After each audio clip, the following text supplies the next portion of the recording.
सहकारी बँकांच्या संचालकांनी जिल्ह्यातील शेतकरी, कष्टकरी, ठेवीदार, सभासद, कर्जदार, विद्यार्थी यांच्या उन्नतीसाठी त्यांच्या हिताचे निर्णय द्यावेत.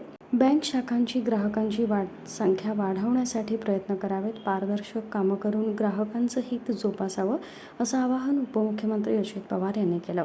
प्रेरणा कोऑपरेटिव्ह बँकेच्या रौप्य महोत्सवी सांगता समारंभात ते बोलत होते.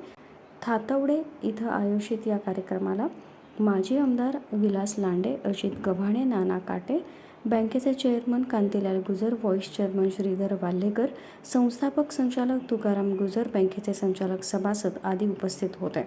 उपमुख्यमंत्री पवार म्हणाले की महाराष्ट्रात सहकारी चळवळीच्या माध्यमातून अनेक सहकारी संस्था उभ्या राहिल्या असून अनेक संस्था नावारूपास आल्या आहेत.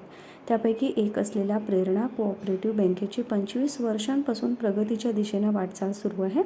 बँकेनं आर्थिक प्रगती साधत सक्षम बँक म्हणून ओळख निर्माण केली आहे.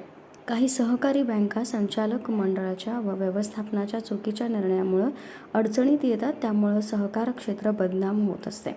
संचालक मंडळांनी संस्था चांगल्या रीतीनं चालवल्या पाहिजेत. ग्राहकांना चांगली सेवा द्यावी. अधिकारी, कर्मचारी यांनी नवीन तंत्रज्ञान आत्मसात करावं, असं आवाहन देखील त्यांनी यावेळी केलं.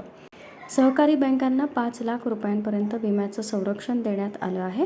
पतसंस्थांनाही 1 लाख रुपयांपर्यंत विमा संरक्षण देण्याचा निर्णय घेण्यात येणार आहे.